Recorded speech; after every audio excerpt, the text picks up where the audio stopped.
오늘도 하나님의 은혜와 사랑과 평강, 그리스도의 향기, 주님의 능력이 저와 여러분에게 충만하기를 축복합니다.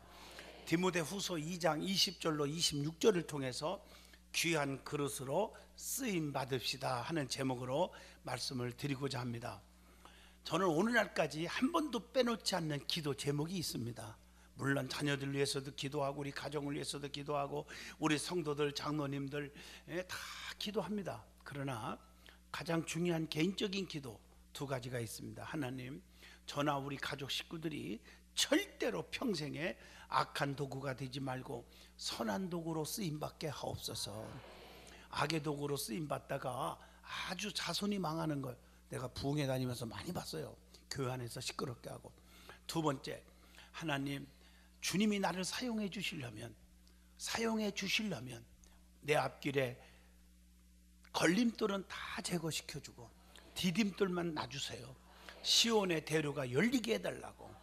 오늘날까지 그 응답을 받고 우리 든든한 교회처럼 편안하고 우리 장로님들 30명 한 분도 정말 거역하는 자 없고 교회를 사랑하고 섬기는 기가 막힌 축복의 장로님들을 만날 수 있었고 성도들을 만날 수 있었고, 나는 이게 너무 감사하고 저는 옛날부터 하나님 앞에 기도한 제목입니다.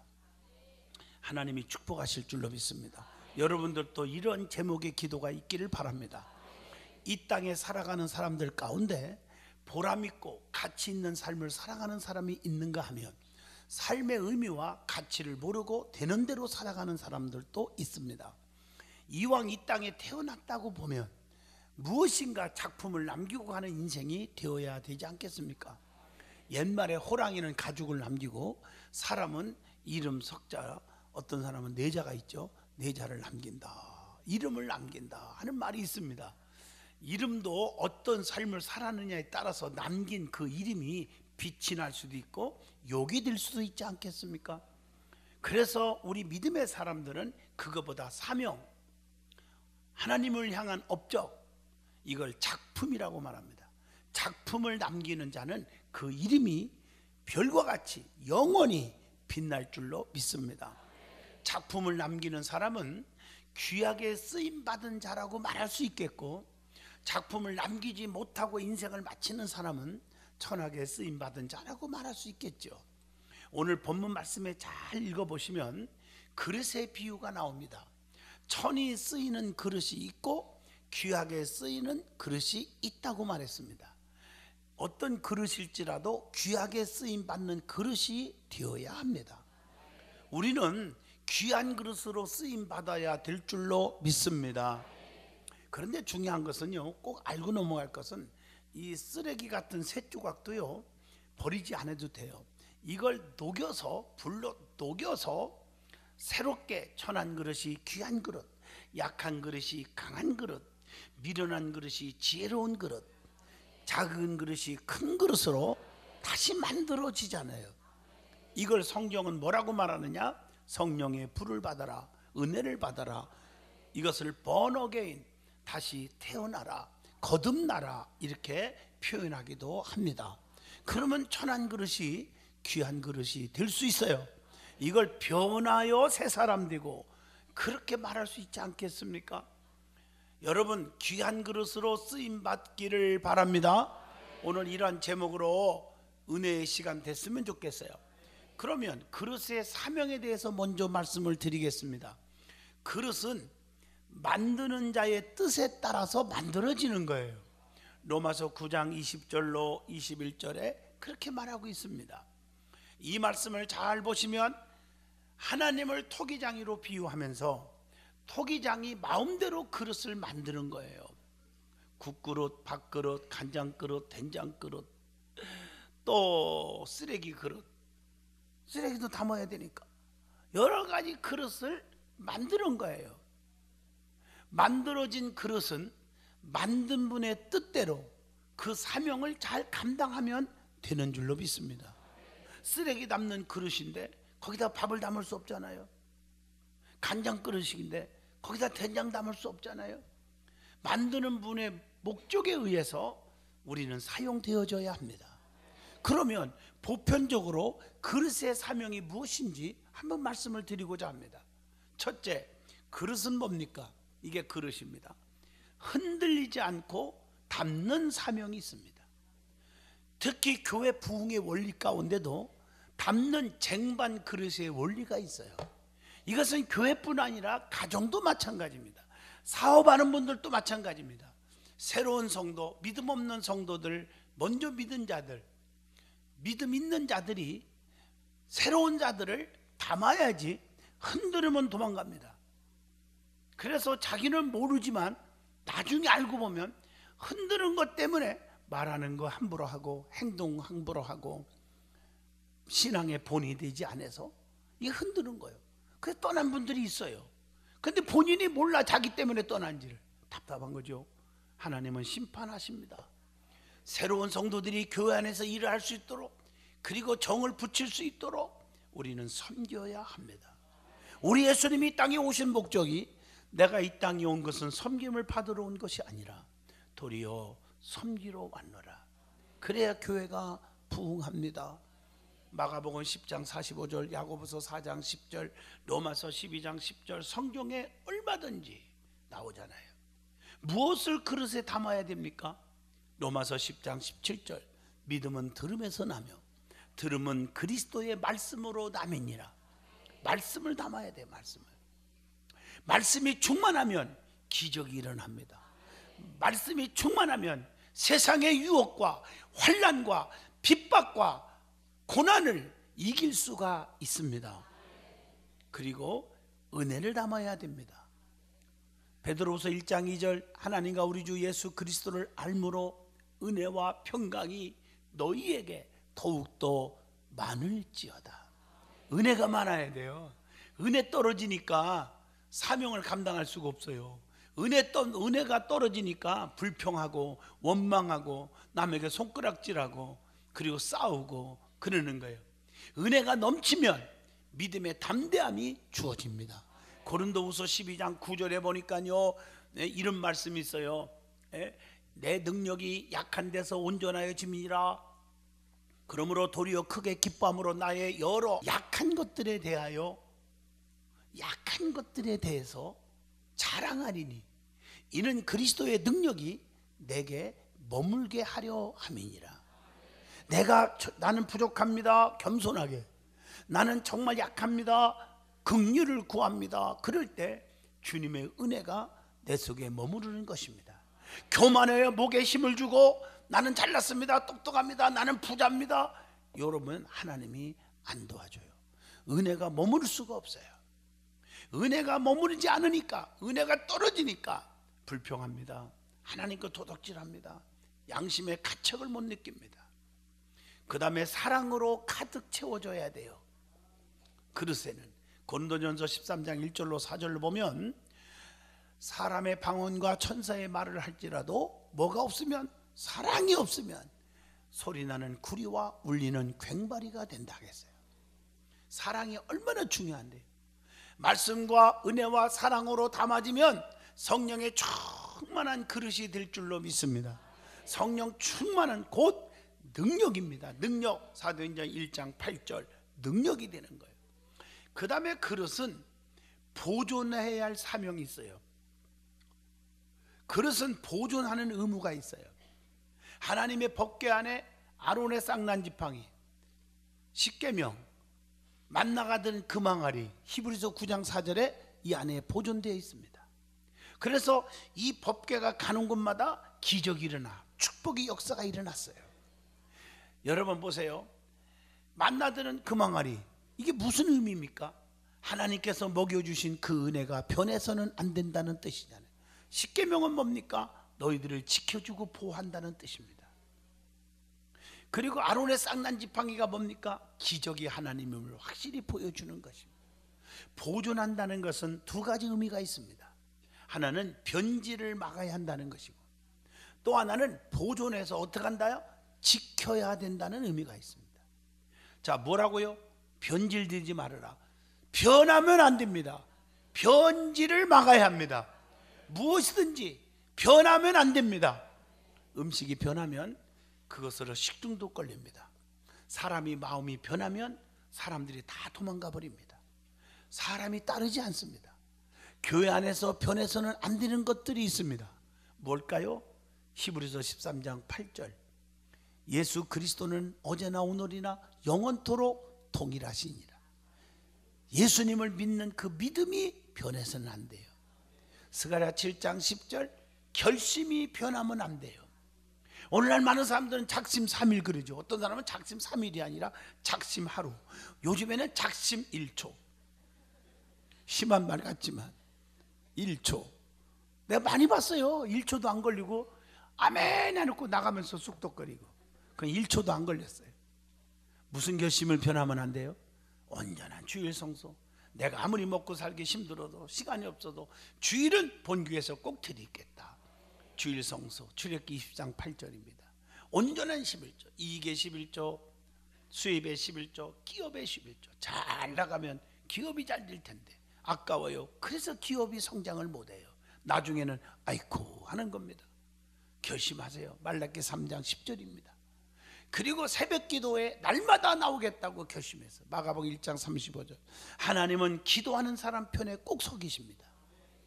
그리고 열왕기상 3장 4절, 여러분 보세요. 1000번째 결심하세요.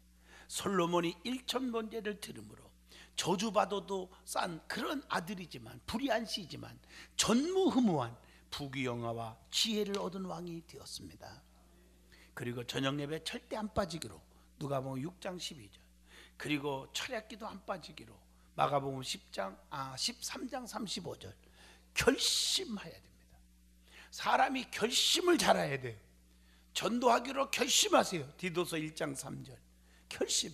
사랑이 변하면 안 됩니다. 에베소 6장 24절, 우리 주 예수 그리스도를 변함없이 이렇게 돼 있어요. 변함없이 사랑하는 모든 자에게 뭐가 있을지어다? 은혜가 있을지어다. 그리고 갈라디아서 1장 7절, 복음이 변질되면 안 됩니다. 그리고 오대관에 뿌리를 내려야 돼요. 오대관이 변하면 안 돼요. 저는 전국 전 세계 부흥회를 매일 가잖아요. 360일 나가는 거 여러분 잘 아시잖아요. 그게 제 사명 아닙니까? 나가보면 오대관에 뿌리를 내린 사람은 결국에 가면 세상에서 대기업이 되고 축복을 받고 자손이 잘 되고, 이걸 볼 수가 있어요. 첫째, 내 신앙관에 뿌리 내리는 거예요. 이게 첫째 단계. 우리의 신앙은 예수 그리스도 안에 뿌리를 내리는 거. 요한복음 14장 6절입니다. 내 교회관에 두 번째 뿌리를 내려야 돼. 마태복음 16장 18절. 그러면 교회를 통해서 음부의 권세가 이기지 못하게 하리라.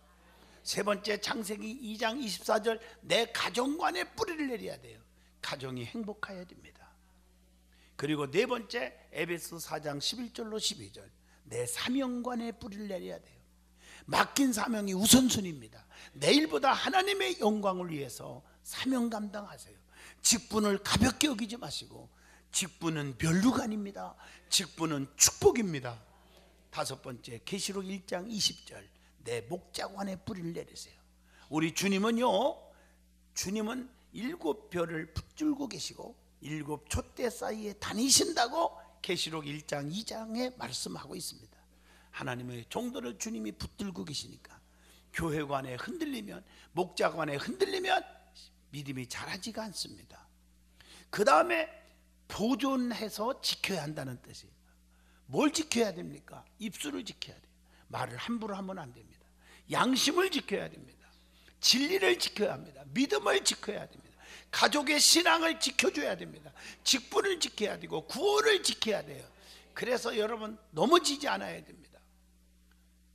자, 세 번째, 사용자를 기쁘게 하여야 할 사명이 있다는 것이. 그릇은 자기 멋대로 사용되는 것이 아닙니다. 사용자의 마음대로 쓰임을 받아야 하고 그분을 기쁘게 해야 한다는 것입니다. 사용자의 뜻을 이루어야 됩니다. 사용자의 영광을 드러내야 합니다. 사용자의 법을 따라야지 내 고집 내 수단대로 하면 안 됩니다. 항상 사용자와 동행하여야 될 줄로 믿습니다. 네 번째는 쓰임 받을 사명이 있습니다. 그릇이 쓰임 받지 않으면 녹슬게 됩니다. 나중에 천덕꾸러기가 되고 버림받게 됩니다. 이사 갈 때 보세요. 그릇을 비싸게 사놓고 안 써봐요. 녹슬어 버려요. 그리고요 깨지기도 하고요, 입 빠지고요, 먼지 투성이고요. 그래서 찝찝해요. 저게 쥐들이 지나간 거 아닌가? 바퀴벌레가 거기다가 이상한 거 하지 않았나? 그래서 이사 갈 때 보면요, 버린 게 보면 그릇이 제일 많이 버리고 가더라고요. 아무리 귀한 그릇도 안 쓰면 버림 받아요. 할렐루야. 그래서 우리 그릇은 순종하여 쓰임 받기를 원합니다. 야고보서 4장 7절입니다. 서로 협력하여 쓰임 받기를 바랍니다. 로마서 8장 28절입니다. 성경에 보면 마태복음 9장 2절에 보면 내 친구들이 친구 하나를 중풍병에서 고치려고 예수님께 떼미고 왔는데 사람들이 너무 많아 예수님께 갈 수가 없으니까 포기하지 않고 지붕 꼭대기까지 올라가서 구멍을 뚫어서 주님께 다름했어요. 협력했을 때 그 친구를 살려주셨습니다. 여러분, 협력하는 게 참 중요해요. 그리고 다섯 번째, 그릇도 오늘 본문 20절을 잘 보시면 금과 은 그릇이 있고 나무와 질 그릇이 있는데 나름대로 고유한 사명이 있다고 말하고 있습니다.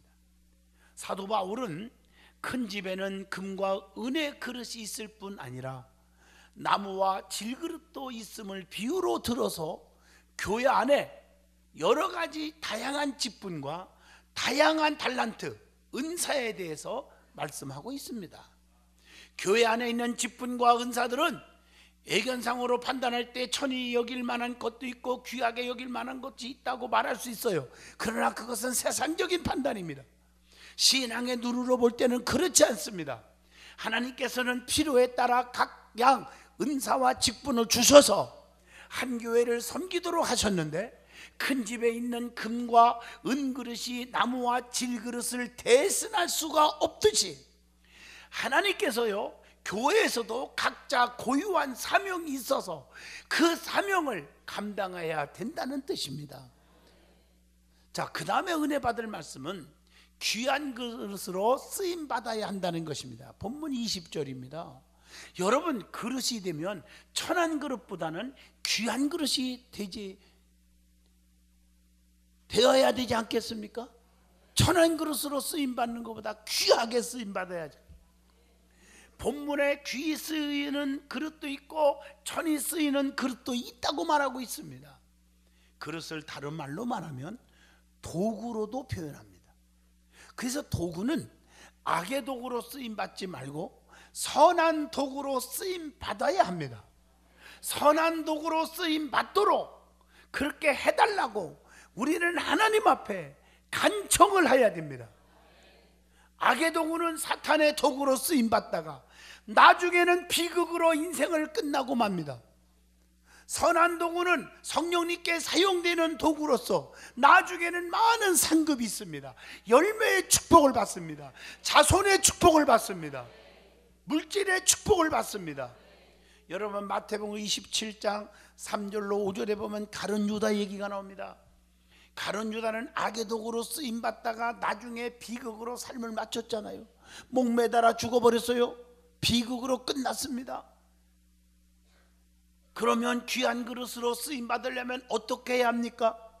귀한 그릇으로 쓰임 받으려면 어떻게 해야 되는지 오늘 본문을 찾아보겠습니다. 첫째로 본문 21절입니다. 자기를 깨끗하게 하면 귀 쓰는 그릇이 된다 그랬어요. 그래서 누구든지 이런 곳에서 자기를 깨끗하게 하면 귀 쓰는 그릇이 되어 거룩하고 주인의 쓰임에 합당하며 모든 선한 일에 준비함이 되리라. 이렇게 본문에 말씀하고 있어요. 자기를 깨끗하게 하면 어떻게 됩니까? 거룩하게 되는 거예요. 거룩은 구별을 의미합니다. 무언가 세상에서 말하는 거, 행동하는 거 구별되게 살게 될 줄로 믿습니다. 자기를 깨끗하게 하면 주인의 쓰심에 합당하게 되는 것입니다. 자기를 깨끗하게 하면 모든 선한 일에 예비함이 됩니다. 성도는 선한 일을 위해서 지으심을 받았다는 사실, 에베소 2장 10절 잊어서는 안 됩니다. 그렇기 때문에 선한 일에 심쓰라고 디도서 3장 8절에 말씀합니다. 여러분, 말씀으로 행실을 깨끗하게 해야 돼요. 시편 119편 9절 청년이 무엇으로 행실을 깨끗하게 하리까? 주의 말씀만 지킬 따름입니다. 여러분들이 젊은이들에게 자녀들에게 말씀을 넣어주면 양심에 깨끗한 사람으로 자라게 된다는 거예요. 그래서 청년의 정욕을 피하라고 본문 2절 22절에 두 번째 말합니다. 귀하게 쓰임 받으려면 정욕의 육체의 정욕을 제어시키라고 베드로전서 2장 11절에 말하고 있어요. 왜냐하면 영혼을 거스리게 되기 때문이라고 했습니다. 믿음이 뚝 떨어지기 때문입니다. 자기 몸에 죄를 범하면 안 된다고 고린도전서 6장 18절, 에베소서 4장 19절에 말씀합니다. 그 다음에 말씀으로 행실을 깨끗하게 해야 된다고 하는 시편 119편 9절을 가슴에 새기십시오. 예수 그리스도로 우리는 모든 옷을 입어야 한다고 로마서 13장 14절에 말씀하고 있습니다. 그리고 베드로후서 1장 4절에 보면 주님의 성품에 참여해야 된다고 했습니다. 그리고 세 번째 귀하게 쓰임 받으려면 어떻게 하느냐? 깨끗한 마음으로 주님을 섬기는 자들과 함께 해야 한다. 이게 본문 22절의 말씀이에요. 깨끗한 신앙인들과 교제해야 합니다. 그러므로 영적으로 주변 인물을 정리하여야 믿음이 성장할 수 있고 주님께 귀한 그릇으로 쓰임받는 줄로 믿습니다. 좋은 열매를 맺으려면 좋은 나무가 되어야 돼요. 좋은 나무가 되려면 아픔이 있어도 쓰라림이 있어도 가지치기를 잘해줘야 돼요. 여러분은 주변에 부정적이고 비판적이고 양심의 가책을 못 느끼고 남 얘기하기 좋아하고 이런 사람들은 가지치기 하십시오. 아무리 친했어도 잘라야 됩니다. 믿는 사람들은요 믿음으로 한 마음이 되어야 한다고 사도행전 4장 32절에 말씀했어요. 그래서 자녀들도 친구를 잘 사귀게 해야 돼요. 잘못되면 큰일 나요. 피차 뜨겁게 서로 믿음 안에서 사랑하도록 베드로전서 1장 22절. 그래서 교회 안에서 여러분들이 자녀들도 믿음으로 만나게 해줘야 되는 거예요. 그리스도 안에서 성도는 서로 지체가 되어야 합니다. 로마서 12장 5절. 눈이 아프면 다리도 팔도 다 아픈 것처럼 성도들이 마음이 아프면 나도 아픈 거고 성도들이 기쁘면 나도 기쁘고 항상 우리는 정말 하나 되는 모습을 보여야 됩니다. 지체입니다. 네 번째로 귀하게 쓰임 받으려면 22절 본문에 보니까 의와 믿음과 사랑과 화평을 따라서 살아라 그랬습니다. 의와 믿음을 가지세요. 디모데전서 6장 11절로 12절입니다. 또 뿐만 아니라 항상 우리는 사랑을 소유해야 된다. 그래서 고린도전서 13장 13절 믿음, 소망, 사랑 이 세 가지는 항상 있어야 하는데 그 중에서 제일은 사랑이라. 베드로후서 1장 7절에 보면 경건의 형제 우애를, 형제 우애의 사랑을 더하라. 우리는 주 안에서 형제들인 줄로 믿습니다. 그리고 화평을 따라 살아라. 히브리서 12장 14절이나 로마서 12장 17절로 18절에도 권면합니다. 다섯 번째로 귀하게 쓰임받는 그릇이 되려면 어리석은 변론과 다툼을 버려야 한다고 했습니다. 본문 23절로 26절입니다. 싸우면 안 됩니다. 변론하면 안 됩니다. 어리석고 무식한 변론을 버리라고 디모데전서 1장 4절에 권면합니다. 서로 네가 잘했니 내가 잘했니, 네가 잘났니 내가 잘났니, 내가 옳으니 네가 옳으니 이렇게 하면, 변론을 하면 다툼이 일어난다고 했어요. 다툼이 변론에서 나온다고 디모데전서 6장 5절, 고린도전서 3장 3절에 분명히 말씀합니다. 그래서 여러분들 주의 종이 또 리더자들이, 지도자들이 가져야 할 자세가 있습니다. 그게 본문 24절로 25절입니다. 디도서 1장 7절 다투지 말아야 돼요. 디도서 3장 2절 아무도 비방하지 말며 다투지 말며 관용하며 범사에 온유함을 모든 사람에게 나타낼 것을 기억하게 하라. 모든 사람에게 온유해야 돼요. 본문 24절에 가르치시기를 잘하라 그랬어요. 거역하는 자를 온유함으로 징계하라. 갈라디아서 6장 1절, 베드로전서 3장 15절입니다. 온유함으로 경계하여야 할 이유가 있죠. 왜 그랬을까? 혹시나 그 사람이 회개해서 바르게 돌아올까 해서 오늘 본문 25절입니다. 그래서 온유하게 돼야 해요. 깨우쳐서 마귀 올무에서 벗어나서 하나님께 사로잡혀서 하나님의 뜻을 쫓을까 기대해서 온유로 하라. 성도가 믿음이 떨어지지 않도록 주님께 기도하셨습니다. 우리 예수님 기도하셨어요. 누가복음 22장 32절입니다. 여러분, 성도가 서로 여러분들이 감싸주고 이해하고 덮어주고 인내하셔서 상처 주지 않기를 축복합니다. 그런 사람에게 하나님이 너 귀하구나, 그래서 귀한 그릇으로 우리를 사용하십니다. 하나님, 나는 천한 그릇이 아니라 귀한 그릇이 되게 해주세요. 악의 도구가 아니라 선한 도구로 쓰임받게 해주세요. 나 때문에 많은 영혼들이 은혜받고 구원받고 예수 잘 믿고 행복하고 기쁨으로 살게 해 주시옵소서. 이런 기도를 좀 드리십시오. 그래서 2018년도 한 해는 좋은 일만 있기를 바랍니다. 크게 잘 되시길 바랍니다. 시온의 대로가 열리기를 바랍니다. 작은 그릇이 큰 그릇이 되시기를 바랍니다. 그래서 사업이 막 중소기업, 기업이 대기업으로, 대기업이 국제기업으로, 국제기업이 우주적인 기업으로 성장할 수 있기를 축복합니다. 우리 교회가 그렇게 많은 분들이 복을 받고 살아요. 하나님의 형통을 주시고 계세요. 기도합니다.